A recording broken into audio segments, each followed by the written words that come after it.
আসসালামু আলাইকুম। আলিফবাব চ্যানেলের পক্ষ থেকে আপনাকে স্বাগতম।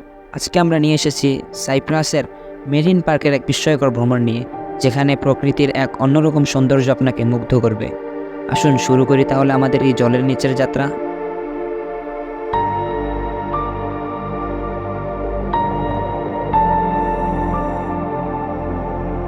সাইপ্রাস এটি ভূমধ্যসাগরের একটি দ্বীপরাষ্ট্র।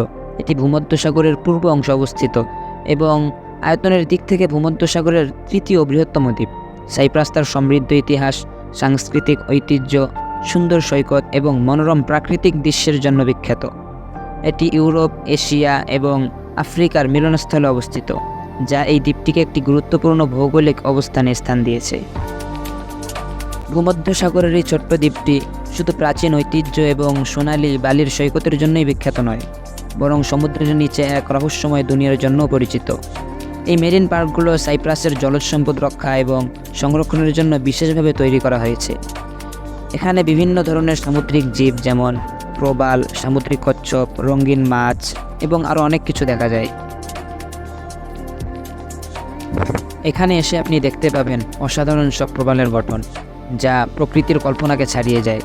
এই প্রবালের মধ্যে লুকিয়ে থাকে রঙিন মাছের ঝাঁক। তাদের একসাথে সাঁতার কাটার দৃশ্য সত্যি মন্ত্রমুগ্ধ করার মতো। বিশেষত যারা ডাইভিং পছন্দ করেন তাদের জন্য সাইপ্রাসের মেরিন পার্ক এক স্বর্গরাজ্য। এই মেরিন পার্কগুলোর মূল উদ্দেশ্য শুধু পর্যটকদের আনন্দ দেওয়া নয়, বরং সমুদ্রের জীববৈচিত্র্য সংরক্ষণ করা। সাইপ্রাস সরকার এবং স্থানীয় সংগঠনগুলো একত্রে কাজ করে এই অঞ্চলের জীববৈচিত্র্য রক্ষা করার জন্য। তাই এখানে আসার সময় আমাদের সকলের উচিত পরিবেশের প্রতি যত্নশীল থাকা, যেন আমাদের মাধ্যমে কোনো ব্যাঘাত না ঘটে। আর হ্যাঁ, আপনি যদি সাইপ্রাস ভ্রমণে আসেন তবে এই মেরিন পার্কে আসা অবশ্যই আপনার তালিকায় রাখবেন। ডাইভিং, স্নরকেলিং অথবা কেবল সমুদ্রের তীরে বসে থেকে সূর্যাস্ত উপভোগ করতে পারবেন। আর হ্যাঁ, এখানে থাকা আপনার প্রতিটি মুহূর্ত আপনার জন্য এক স্মরণীয় অভিজ্ঞতা হতে পারে।